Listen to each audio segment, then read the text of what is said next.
Jusqu'à hier, j'ai failli repousser encore, mais c'est le DAGE qui m'en a dissuadé, en me disant qu'il y a une forte attente du personnel par rapport à cette rencontre. Et je comprends tout à fait, mais vous comprendrez également que les conditions dans lesquelles la prise en main de l'État a dû se faire ont été des conditions assez délicates. Donc, me féliciter de cette rencontre, m'en réjouir également. C'est une prise de contact, mais j'aurai à développer ultérieurement des rencontres sectorielles avec les différents services pour mieux indexer les problèmes qui sont propres à chaque service. Dorénavant, j'avais demandé à ce que chaque direction nous fasse un petit mémo sur la situation de son service et les problèmes rencontrés, mais surtout les propositions, s'il y en a, pour pouvoir essayer d'apporter des solutions. Ceci dit, je dis que cette rencontre est importante dans la perspective du rôle nouveau que nous voulons donner, la place nouvelle que nous voulons donner à cette institution qu'est la primature. Il est question ici d'une primature forte. Nous avons entendu beaucoup de spéculations de certains politiciens de très mauvaise foi sur la primature sous sa forme actuelle, qui se supplierait peut-être à la présidence de la République. C'est méconnaître un peu d'abord le cadre relationnel de l'attelage que nous avons mis en place, mais surtout l'importance et les attentes du président de la République sur la primature. Une primature forte, c'est une présidence de la République très forte. Une primature faible, c'est une présidence de la République extrêmement exposée et vulnérable. Dans un pays normal, la primature doit être très forte pour conduire au quotidien la politique de la nation définie par le président de la République et avoir sous sa responsabilité l'administration, qui est le bras d'exécution. Pour des raisons politiciennes simplement, cette primature a été malheureusement conduite à jouer, sinon les seconds rôles, en tout cas à passer presque après les ministères. Et ceci explique cela, tous les dysfonctionnements qu'on a notés et tous les blocages. Et je peux vous assurer, et je le remercie davantage d'ailleurs, que M. le Président de la République accorde une importance particulière au rôle primordial que devra jouer la primature maintenant et tout au long du mandat. C'est tellement important pour lui qu'il me rappelle tout le temps qu'il attend impatiemment le projet de décret portant organisation de la primature. Madame Diatta a tout à l'heure parlé de l'organisation de la primature, qui est l'organisation actuelle. Nous allons procéder à une profonde réorganisation de la primature pour la conformer un peu à ce nouveau statut, qui n'est pas nouveau textuellement, mais dans le contenu qu'on doit donner et dans la pratique, nous allons renouveler pas mal de choses. Et cette primature, qui doit jouer ce rôle extrêmement important, voire déterminant, doit fonctionner sur la base d'un certain nombre de principes. Nous avons trouvé tout le personnel ici. Je crois que depuis qu'on est là, pratiquement, on a maintenu intact l'effectif. Nous n'avons même pas essayé de savoir qui est venu quand et avec qui, sauf à quelques cas,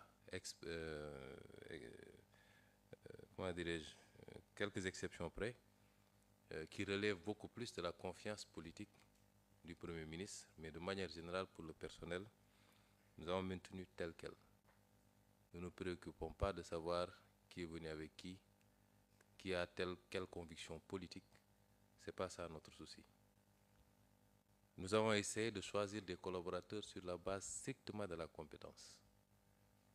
Mme Diatta l'a rappelé tantôt, j'ai mon cabinet constitué d'un certain nombre de conseillers techniques travaillant sous la direction de M. Ibrahim Gueye, le directeur de cabinet. Mais en commençant par lui-même, le directeur de cabinet, et peut-être 90% de ceux qui constituent le cabinet je ne les connaissais, je ne les ai jamais connus auparavant. Je les ai sélectionnés sur dossier et par rapport à un profil. Parce qu'il n'est pas question pour nous de procéder à une politisation qui ne réponde pas qui ne corresponde pas à un souci de compétence d'abord. Et il en ira de même pour tout le personnel. Ce qu'on attend par rapport aux tâches qui nous incombent et à la lourde mission qui nous attend, ce qu'on attend des agents, c'est de faire preuve de compétence. Chaque agent a son niveau de faire preuve de compétence. Le chauffeur n'a qu'à être un chauffeur compétent. Le gestionnaire du courrier n'a qu'à être compétent dans ce qu'il fait. Ainsi de suite, ainsi de suite. Ce qu'on attend, c'est faire preuve de loyauté. Quelle que soit par ailleurs la trajectoire de l'agent, tant qu'il est en fonction ici à la primature, c'est de faire preuve de loyauté dans la gestion des affaires dont il aura à connaître. Loyauté vis-à-vis du Premier ministre, mais vis-à-vis de leur chef direct également. De faire preuve d'intégrité et de probité. C'est extrêmement important. On a parlé de Djoub Djoubal Djoubanti, ce n'est pas simplement un slogan. Nous serons très regardants sur ces questions.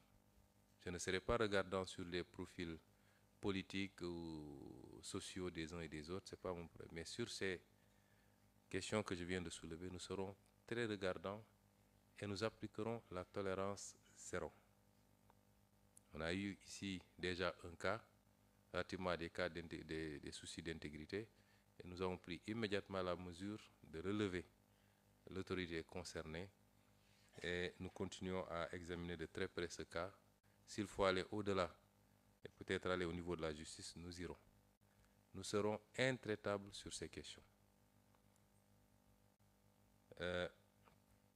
C'est un rôle extrêmement important qui est attendu de la primature, particulièrement dans la perspective, bientôt, en tout cas durant ce mois de septembre, nous le souhaitons, de la présentation au Sénégal et au monde des nouveaux référentiels.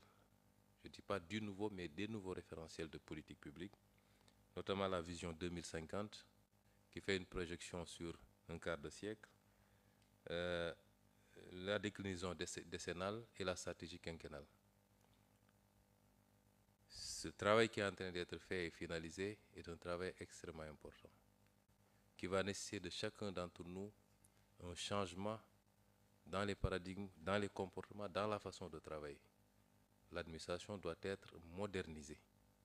Elle doit être mise au service du développement. Et pour ce, il nous faut nous débarrasser d'un certain nombre de pratiques que nous tous, en tant que fonctionnaires, connaissons, dénonçons quelquefois pour certains.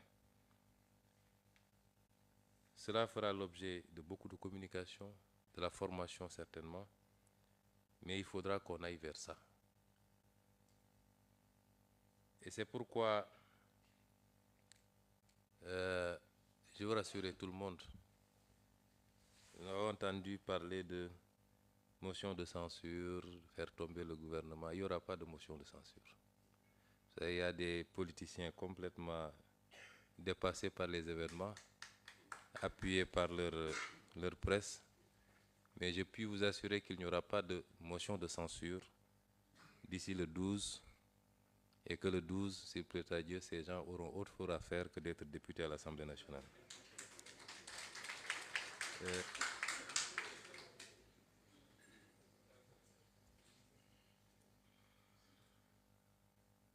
Et nous insisterons aussi sur un aspect extrêmement important pour nous, c'est la rationalisation. Nous avons pris pas mal de mesures depuis qu'on est là.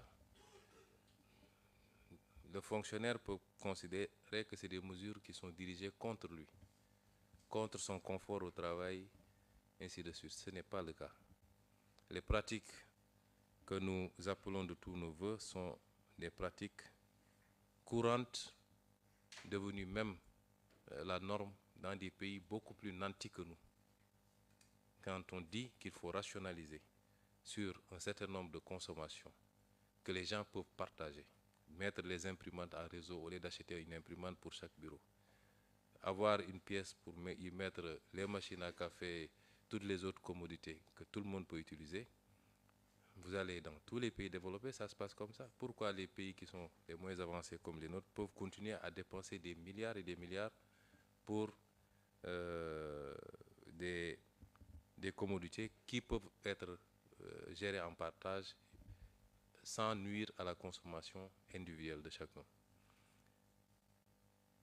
C'est ce souci qui guide de manière générale la politique de l'État. Nous allons bientôt terminer l'étude sur la rationalisation des directions générales, des agences d'exécution.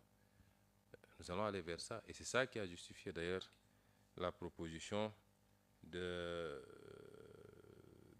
dissoudre un certain nombre d'institutions dont la pertinence interroge.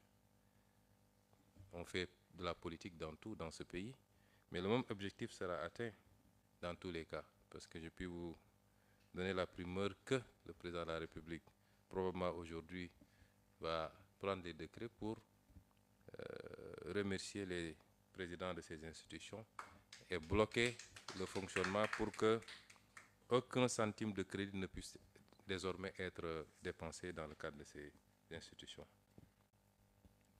Et c'est ce souci qui nous anime quand on pose le débat sur la reddition des comptes, qui va démarrer maintenant, cette semaine même, et qui va s'étaler autant qu'il faudra. Les gens ne peuvent pas se permettre n'importe quoi à coût de milliards sur le foncier bâti, sur les marchés publics, les marchés classés secret défense, sur les concessions, et j'en passe, à tous les domaines. Amasser des milliards, et on sait dans quelles conditions une partie de ces fonds ont été expulsés du pays, et penser qu'ils peuvent en sortir indemnes. Et c'est pourquoi d'ailleurs on a pris des mesures conservatoires pour que certains ne puissent pas sortir du pays désormais. Il y en a 3 ou 4 qui ont pu s'échapper, mais s'il faut aller les tirer par les orteils, ils reviendront. Mais nous prendrons toutes les dispositions pour que pour que justice soit faite et que l'argent qui appartient au peuple soit ramené. Ce n'est pas de la léthargie, ce n'est pas de la lenteur, c'est qu'on prenait le soin de bien faire le travail. Et je crois que dans les jours à venir, c'est par dizaines qu'ils devront rendre compte. Si je dis tout ça, c'est pour insister. Ça ne doit plus se reproduire. Et rien n'est à sous-estimer. Une corruption de 100 000 francs et une corruption de 100 millions, pour moi, c'est de la corruption, c'est-à-dire du détournement de destination par rapport à l'utilité publique, à l'intérêt général. Ce n'est pas acceptable. Et si on considère qu'on ne sera pas tolérant avec ces pratiques qui ont pu se faire dans le passé, nous ne le serons pas également à partir de maintenant et sous notre régime.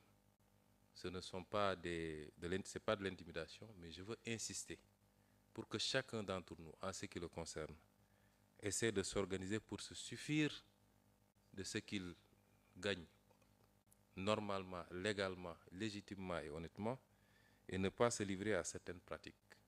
C'est extrêmement important. C'est à ce prix seulement que nous allons opérer les changements qualitatifs attendus par les Sénégalais. Et la perception que les Sénégalais se font de leur administration, se font de leurs autorités.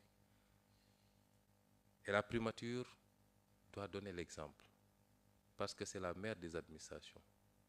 C'est la tête de pont.